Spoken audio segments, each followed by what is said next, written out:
ओम ह्रीं अरहं ळमोजिनाणम्। किसी ने बहुत सुंदर पंक्ति लिखी है कि आप अपने जीवन में कुछ ऐसा करके जाएं कि लोग आप पर कुछ लिख सकें, या फिर आप अपने जीवन में कुछ ऐसा लिख कर जाएं कि लोग उसे पढ़ सकें।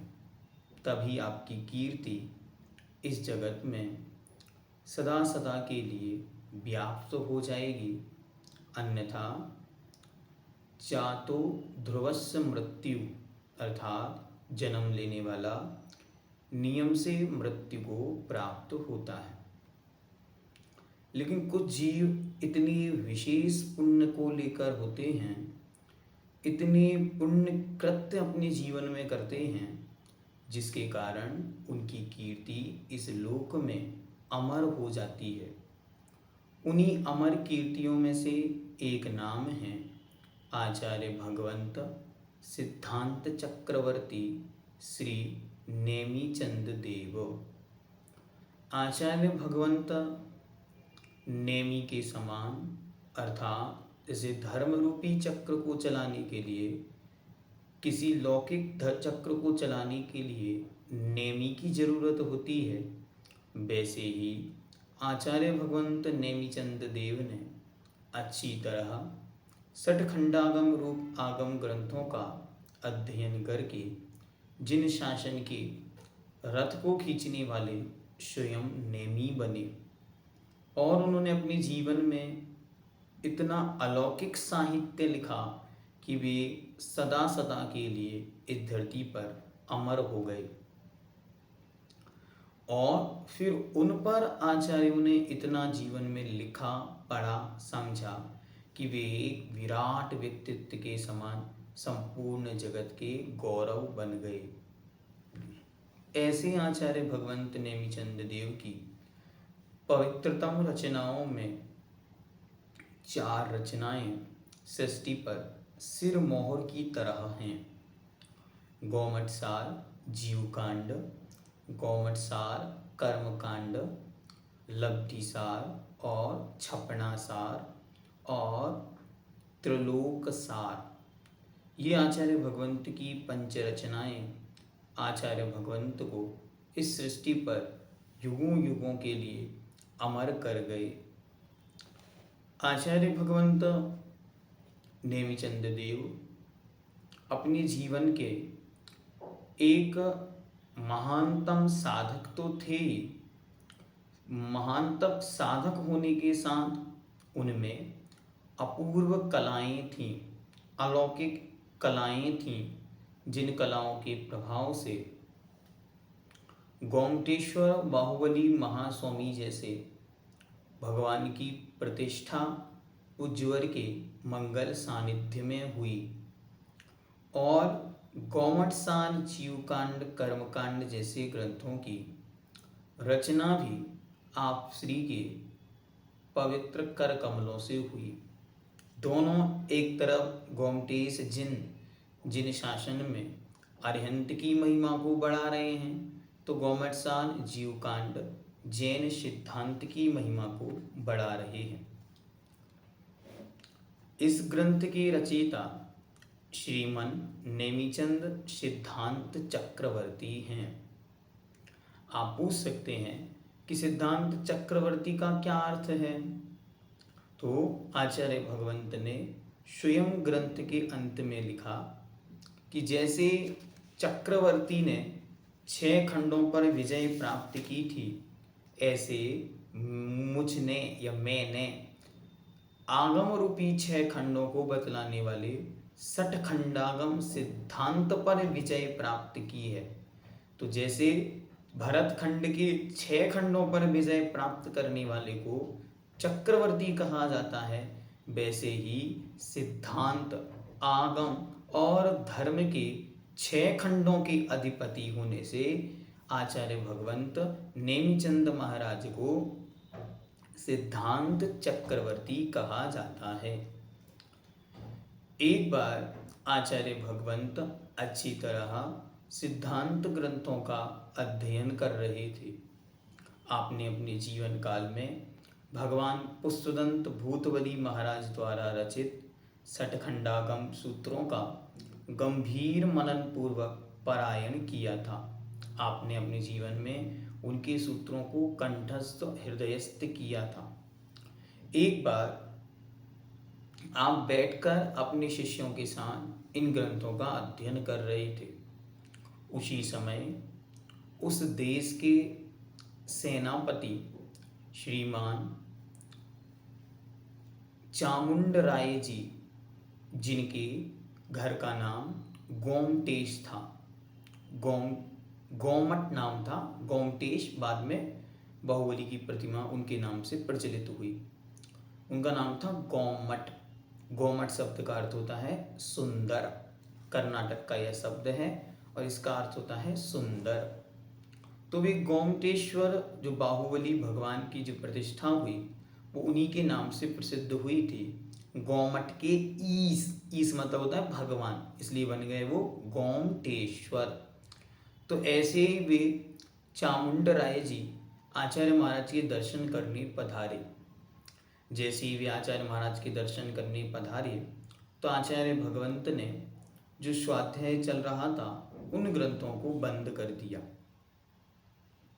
आचार्य भगवंत ने तो ग्रंथों को बंद कर दिया, लेकिन चामुंडराय जी, जो बड़े ही धर्म प्रिय थे, श्रुत प्रिय थे और स्वाध्याय के प्रति गहन रुचि रखते थे, अवीक्षण ज्ञानोपयोगी थे, चामुंडराय पुराण और चारित्रसार जैसे ग्रंथों के भी स्वयं लेखक और रचयिता थे, उन्हें ये बात ठीक नहीं लगी।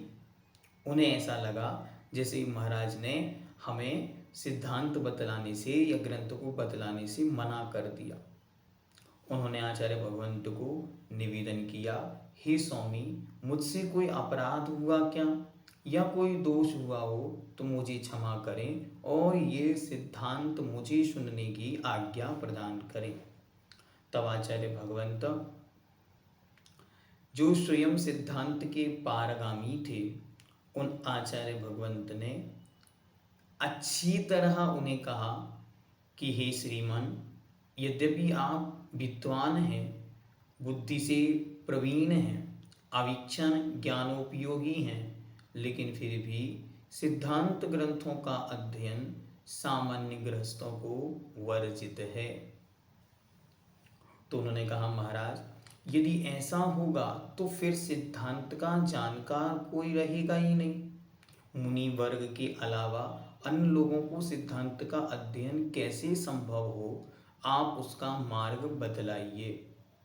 महाराज ने कहा, देखो, मैंने अच्छी तरह सठखंडागम रूपी 6 खंडों का अध्ययन किया है।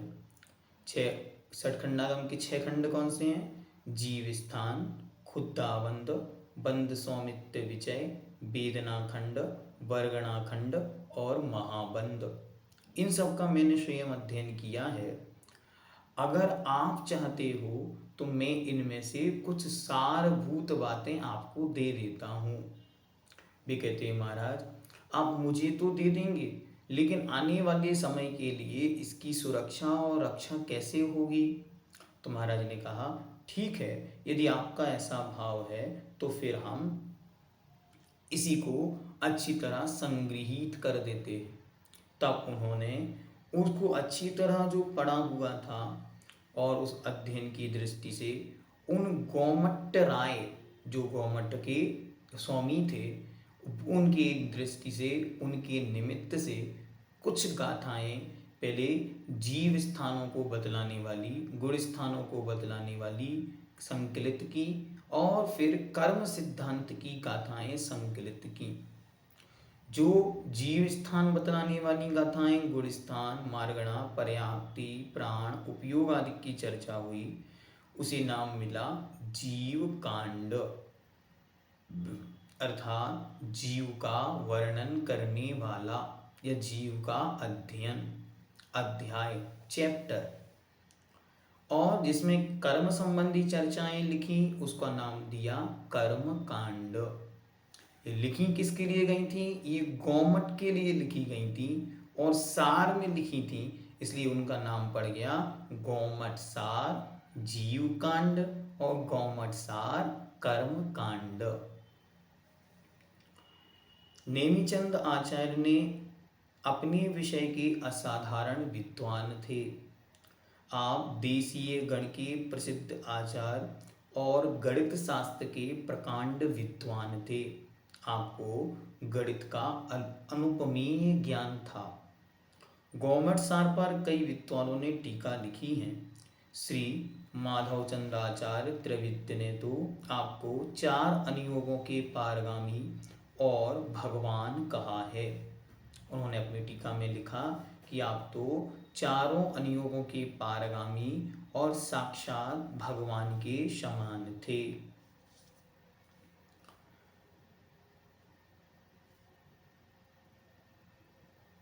गौमट सार की रचना आपने गोमटेश्वर बाहुबली जो श्रवण बेलगोला है उसी में बिंदगिरी पर गोमटेश्वर बाहुबली की स्थापना है और उसी के जस्ट सामने चंदगिरी पर्वत है। उस चंदगिरी पर्वत पर चामुंडराय द्वारा निर्मापित जिनालय में स्थापित इंद्रनीलमणि की एक हस्त प्रमाण श्री नेमिनाथ भगवान की प्रतिमा के सामने बैठकर की थी। अर्थात आपने नेमिनाथ भगवान के चरणों में यह ग्रंथ लिखा था बैठकर, इसीलिए आपने मंगलाचरण में नेमी इस प्रकार का शब्द प्रयोग करके मानो उस स्थान की महत्ता को सदा सदा के लिए प्रचलित करने का एक उपक्रम भी आपने मंगलाचरण के माध्यम से किया था, जिससे कि लोगों को ये हमेशा बोध रहे। और उन्होंने लिखा सिद्धम शुद्धम परणीय जीर्णिंद वर्णनेमि चंद मकलंकम। तो वहाँ जो इंद्र नीलमणि की नेमिनाथ भगवान की प्रतिमा थी उसके सामने बैठकर आपने ग्रंथ लिखा, लेकिन कालांतर में वह प्रतिमा कहाँ गई इसके विषय में कोई उल्लेख नहीं मिलता कि वो वर्तमान में प्रतिमा कहाँ है या कौन उसे ले गया। आपने स्वयं अच्छी तरह इन सब इतिहास को अपने ग्रंथों में कहीं शुरू की प्रस्तावना में और कहीं अंत की प्रस्तावनाओं में इन सब बातों का उल्लेख किया। जैसे आपने कर्मकांड के अंत में लिखा गोमट्ट संगहि सुत्तम गोमट्ट सिह रूवरी गोमट्ट जिनोय गोमट्ट राय निम्मीय दक्षिण कुक्कुट जिनो जऊ। अर्थात इस गोमट्ट सार नामक संग्रह सूत्र की रचना गोमट शिखर के ऊपर गोमट्ट जिनके सामने गोमट्ट राय के निमित्त से दक्षिण कुक्कुट जिन जयवंत हो। तो ये ग्रंथ कहाँ लिखा? तो उन्होंने बतलाया कि जहाँ गोमटेश्वर बाहुबली जैसे जिन बिंब विराजमान हैं उस नगर के गोमट्ट शिखर के ऊपर जहाँ गोमटेश राय के द्वारा निर्मित जो कुक्कुट दक्षिण के कुक्कुट जिन कहलाते हैं, एक पूर्व या उत्तर के कुक्कुट जिन जो उस समय कलिंग जिन के नाम से प्रसिद्ध थे और जो उड़ीसा के उदयगिरी खंडगिरी में विराजमान थे, ऐसे ही दक्षिण भारत में ये कुक्कुट जिन के नाम से प्रसिद्ध थे, उनके सामने आपने इस ग्रंथ की रचना की थी, इसलिए उनको जयवंत कहा। और आचार्य भगवंत ने अपने विषय में बहुत अधिक उल्लेख नहीं किया कि आपका जन्म कहाँ हुआ, कौन आपकी माता पिता थे आदि, लेकिन फिर भी आपने अपने ग्रंथों में स्थान स्थानों पर बहुत अच्छी तरह ये उल्लेख किया कि आपके गुरु का नाम क्या था। तो कर्मकांड में एक गाथा मिलती है, जैसे ये पायप सैण अनंत संसार जल हिमुत्तीर्णे तिन्नो वीरेन्द्र वच्चो नमामि तम अभय नंदी गुरुम। अर्थात एक ही गाथा में आपने अपने तीनों गुरुओं के नाम लिया। अब ये तीन गुरुओं का क्या इतिहास रहा, इसे एकदम स्पष्टतया नहीं कहा जा सकता। हो सकता है कोई इनके दीक्षा गुरु रहे हों, कोई इनके शिक्षा गुरु रहे हों, और कोई इनके गुरु भाई या साथ में रहने वाले साधु रहे हों। लेकिन उल्लेख इसी प्रकार मिलता है कि वीरनंदी और इंद्रनंदी का वत्स वत्स मतलब शिष्य, जिनके चरण प्रसाद से अनंत संसार रूपी सागर से उत्तीर्ण हो गया, उन अभयनंदी गुरु को मैं नेमीचंद नमस्कार करता हूँ। अनंत संसार रूपी सागर से उत्तीर्ण होने का अभिप्राय दीक्षा से ही है। अतः ऐसा लगता है कि उनके दीक्षा गुरु अभयनंदी हैं और उनके दादा गुरु वीरनंदी और शिक्षा गुरु इंद्रनंदी रहे होंगे। यह ऐसा भी हो सकता है जैसे आचार्य भगवंत विद्यासागर जी महाराज के वैराग्य गुरु आचार्य शांति सागर जी, व्रत प्रदाता गुरु देशभूषण महाराज और दीक्षा गुरु आचार्य भगवंत ज्ञान सागर जी महाराज रहे, उस प्रकार भी हो सकता है।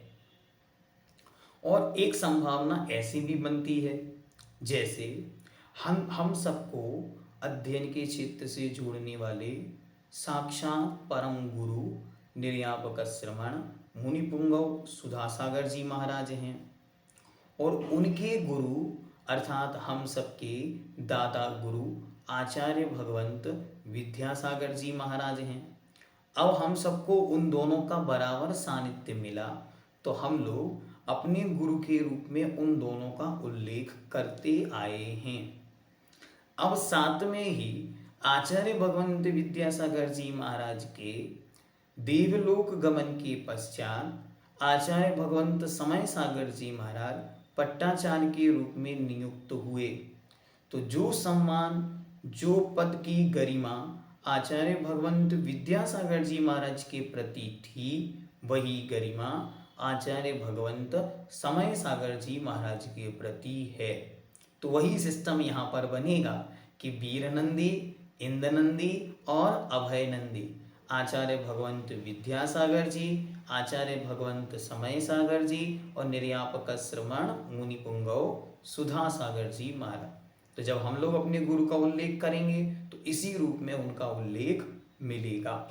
तो हो सकता कालांतर में लोग पूछें, समझें ये क्या है, ऐसा क्यों तीन तीन गुरु का उल्लेख क्यों करते हैं, रोज क्लास के पहले तीन गुरु की जय क्यों बोलते हैं। तो यही परंपरा होती है पूर्वाचार्यों के प्रति अपने हृदय की कृतज्ञता व्यक्त करने की। अब इनके समय के विषय में, तो इनके समय के विषय में बहुत ऊहापोह विद्वानों में चलता रहता है, क्योंकि पूर्वाचार्यों ने कहीं भी ना तो अपने माता पिताओं के नाम लिखे, ना ही स्थान के नाम लिखे और ना ही समय का उल्लेख किया। होता क्या, जब उनके ग्रंथों पर कोई आचार्य टीका ग्रंथ लिखते या उसको विस्तार करते, तब जाकर वो जो उल्लेख करते उससे ये समझ में आता कि इनसे पहले वे हुए थे। तो इस प्रकार चामुंडराय गंगनरेश श्रीराच्यमल के प्रधानमंत्री और सेनापति थे। चामुंडराय ने उन्होंने अपना पुराण लिखा, चामुंडराय पुराण, वह शक संवत 900 तदनुसार विक्रम संवत 1031 में पूर्ण किया था। तो तदनुसार गोमटेश की प्रतिष्ठा में स्वयं नेमिचंद आचार्य उपस्थित थे, इसलिए नेमिचंद आचार्य का काल विक्रम की 11वीं शताब्दी सिद्ध होता है। अर्थात विक्रम की 11वीं शताब्दी में आचार्य भगवंत नेमिचंद देव हुए होंगे, ऐसा उल्लेख प्रमाणों के आधार से सिद्ध होता है। तो पूज्यवर ने यह जो ग्रंथ लिखा बड़ी अच्छी तरह समझने योग्य है कि यह ग्रंथ श्रवण वेल गोल में लिखा गया महानतम सिद्धांत ग्रंथ सठखंडागम के अध्ययन पूर्वक लिखा गया और उसका सार अमृत संपूर्ण जगत के कल्याण के लिए बांटने की दृष्टि से इसका रचना हुई, इसलिए इसका नाम गोमट सार ऐसा नाम इसको प्राप्त हुआ। दो भागों में मुख्य रूप से ये है, कर्म सिद्धांत के रूप में कर्मकांड और जीव स्थान के रूप में जीवकांड। मुख्य बातें जो आपको याद रखनी है वो ये याद रखनी है, ये कहाँ लिखा गया, तो श्रवण बेलगोल में भगवान नेमिनाथ स्वामी की प्रतिमा के सामने चंद्रगिरी पर्वत पर नेमिनाथ जिनालय में लिखा। किसने लिखा? आचार्य भगवंत नेमिचंद सिद्धांत चक्रवर्ती देव ने। किसके निमित्त से लिखा? तो सेनापति चामुंडराय के नियोग से लिखा। गोमट शब्द का अर्थ क्या है? गोमट शब्द का अर्थ है सुंदर। ये कन्नड़ भाषा का शब्द है। और साथ में कब लिखा गया? तो लगभग विक्रम की 11वीं शताब्दी में लिखा गया। लगभग आज से 1000 साल पहले इस ग्रंथ की रचना हुई होगी, ऐसा समझ पड़ता है।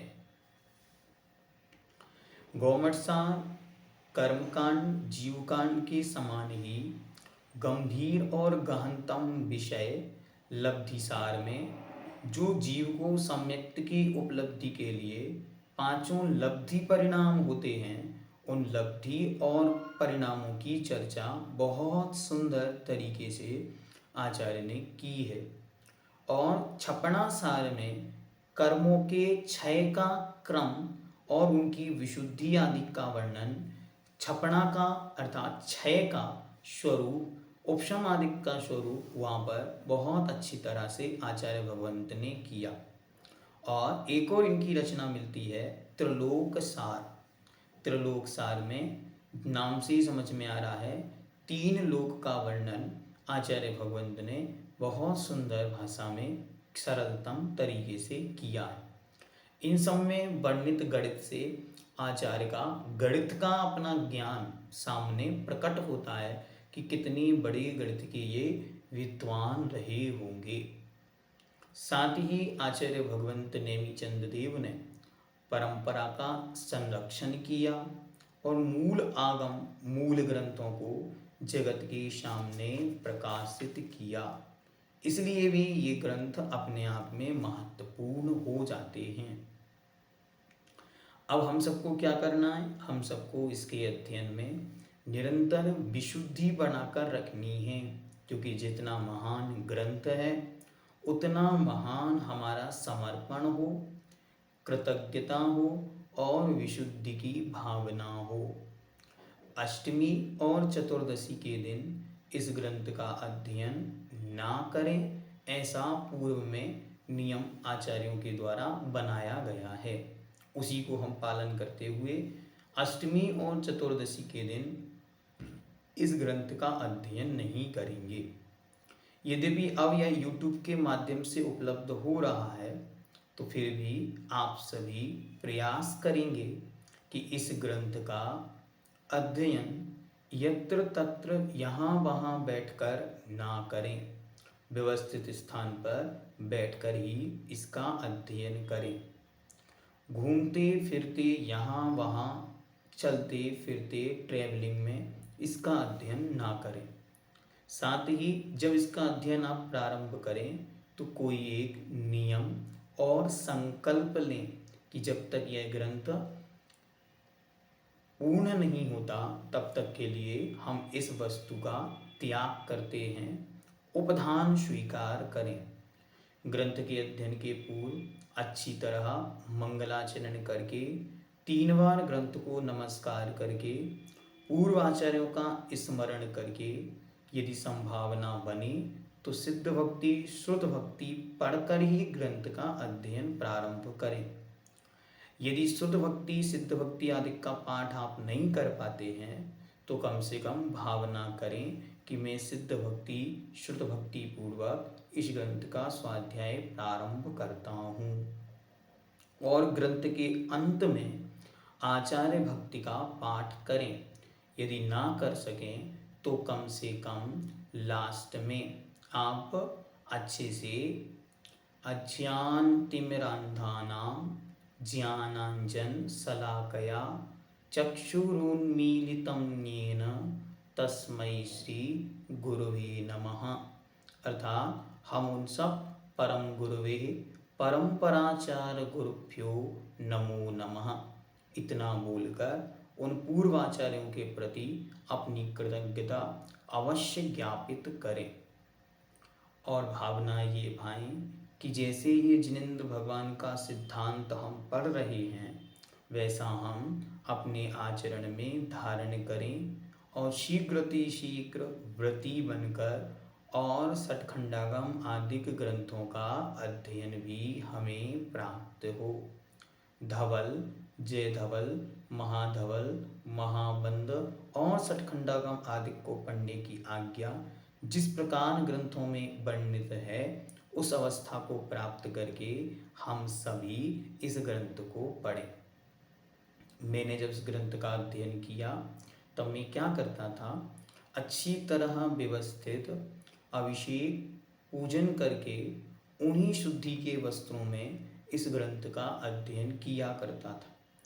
लेकिन अब जब ये पढ़ाने की बात है तो एक व्यवस्थित हमारे पास कोई एक दिन तो है नहीं कि एक दिन में पूरा ग्रंथ करना है, इसलिए साल भर हम इसे अध्ययन की दृष्टि से आपके सामने रख रहे हैं। तो भावना हमेशा यही होनी चाहिए कि जो कुछ भी दोष हों, गलतियां हो, वे सब क्षमा हो और निरंतर हम सबकी विशुद्धि बढ़ती चली जाए। अक्षर मात्र पदस्वरहीनम व्यंजन संधि विवर्जित रेपम साधु विरव्रत मम क्षमितव्यम को न विमुह्यति शास्त्र समुद्रे। ओम सिद्धम।